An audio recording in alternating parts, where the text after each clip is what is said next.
सभी को इंतजार है कि विमान हादसे का सच क्या था। तो ब्लैक बॉक्स मिल गया है और ब्लैक बॉक्स में छिपा है हादसे का सच। ब्लैक बॉक्स जिसको शिद्दत से ढूंढा और तलाशा जा रहा था, ये वो ब्लैक बॉक्स है एयर इंडिया के बोइंग विमान का। ऊपर देखिए एयर इंडिया लिखा हुआ है, एयर इंडिया आपको नजर आ रहा लिखा हुआ, सफेद स्टिकर पर एयर इंडिया लिखा है। ये है ब्लैक बॉक्स।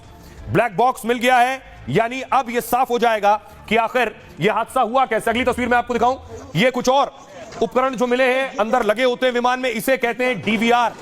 ये वीडियो रिकॉर्डर है, आखिरी वक्त में जो वीडियो रिकॉर्ड होता है वो इसी डिवाइस में होता है। ये भी मिल गया, यानी ब्लैक बॉक्स भी मिल गया है, डीवीआर भी मिल गया है। इन सारी चीजों का मिलना, इसका मतलब ये एटीएस को आप देख रहे हैं जो ले जा रही है, इसका मतलब ये है कि अब ये तस्वीर साफ हो जाएगी कि आखिर यह हादसा हुआ कैसे। 241 लोगों की जो मौत विमान में हुई है वो कैसे हुई। देखिए ब्लैक बॉक्स, ये प्रधानमंत्री की तस्वीर आप देख रहे हैं जब वो पहुंचे उस मौके पर, और ये आप देख रहे हैं ब्लैक बॉक्स। ऐसा दिखता है ब्लैक बॉक्स, जो तस्वीर भी मैंने आपको दिखाई। एयर इंडिया विमान का ये ब्लैक बॉक्स मिल गया है और हादसे के बाद से ब्लैक बॉक्स की तलाश चल रही थी। हादसे का सच जानने के लिए ब्लैक बॉक्स सबसे अहम है। विमान में ब्लैक बॉक्स एक खास तरह की डिवाइस होता है, कल भी इसके बारे में मैंने आपको बताया था। ब्लैक बॉक्स से ही पता चल पाएगा कि विमान हादसा क्यों हुआ, विमान में तकनीकी खराबी थी या हादसे की कोई और वजह है, यह भी इससे पता चलेगा। विमान के इंजन फेल होने, पक्षी के टकराने जैसे संकेत भी इससे पता चल जाएंगे। विमान में आग लगने या मानवीय गलती से हादसे की जानकारी भी इससे मिलेगी।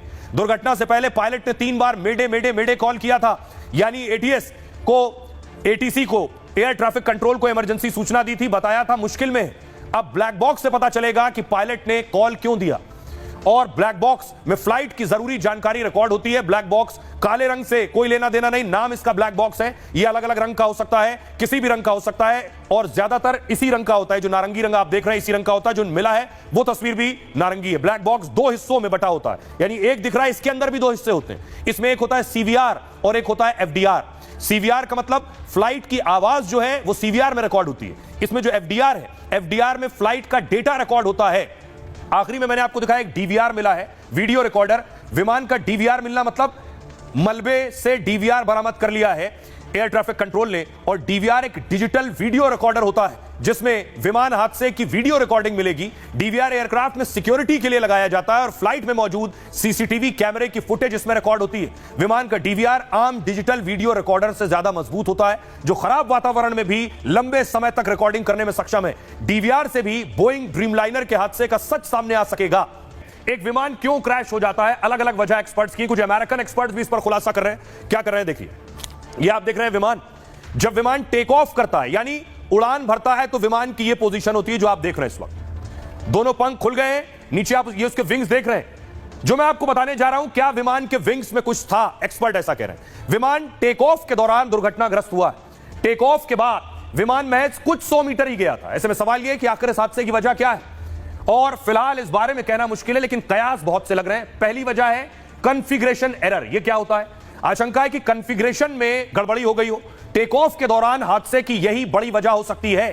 अमेरिकी सेफ्टी ऑपरेटिंग सिस्टम के एक्सपर्ट ने यह आशंका जताई है। एक्सपर्ट जॉन एम कॉक्स ने फ्लाइट के उड़ान के वक्त विमान के पुर्जे ठीक से काम नहीं कर रहे थे, उनका यह दावा है। इस वजह से विमान टेक ऑफ करते ही क्रैश हो गया। उन्होंने आगे कहा इस बात की जांच होनी चाहिए कि हादसे के वक्त प्लेन के स्लैट्स और पंख जो थे क्या वो ठीक थे। टेक ऑफ के दौरान सही फ्लैप्स, थ्रस्ट और रोटेशन स्पीड बेहद जरूरी है। ये जो आप पंखे देख रहे हैं, विंग्स जो आप देख रहे हैं, पर, इस पर के नीचे आप जो देख रहे हैं हिस्सा, इस पर के नीचे ऐसे आप फ्लैप देख रहे हैं नीचे की तरफ, इसे फ्लैप्स कहते हैं। हादसे के वक्त प्लेन का अगला हिस्सा जो वो ऊपर की ओर उठता और उसके बाद फिर वो नीचे की ओर गिरता हुआ दिखाई दे रहा है, जिसका मतलब है टेक ऑफ के वक्त प्लेन उठ नहीं पा रहा था। दूसरी वजह थर्स्ट में कमी। थर्स्ट क्या होता है? गर्मी के कारण इंजन की ताकत कम हो जाती है। ऐसे में टेक ऑफ जब विमान उड़ रहा है तो थर्स्ट सेट करना जरूरी होता है। पायलट ने गलती से कम थर्स्ट चुना होगा तो हादसा संभव हो सकता है। आम बोलचाल की भाषा में मैं आपको बताऊं, थर्स्ट जो होता है यह विमान को जोर लगाना कहते हैं, यानी इंजन का एक हिस्सा जो विमान को पुश करता है, धक्का देता है, जोर लगाता है आगे बढ़ने के लिए। तो थर्स्ट में अगर कमी है तो ये आगे नहीं बढ़ पाएगा। जैसे चढ़ाई पर चढ़ने के लिए हम कार में 1 नंबर गियर लगाते हैं और वो उठती है। तीसरी वजह संभावित गलती, ये जो नीचे आप विंग्स देख रहे हैं, विंग्स के नीचे यू जो फ्लैप्स देख रहे हैं आप, जो आपकी तरफ है, फ्लैप्स कम लगाने पर विमान को ऊंचा उठाने में दिक्कत होती है। ज्यादा फ्लैप्स लगाने पर ड्रैग बढ़ता है, विमान ऊपर नहीं जाता है। और ऐसे में टेक ऑफ के दौरान सही फ्लैप्स लगाने जरूरी है। ये जो फ्लैप्स हैं यही हवा को काटते हैं और उसके बाद विमान ऊपर की तरफ उठता है। आशंका है कि ऐसी संभावित गलती भी हो सकती है।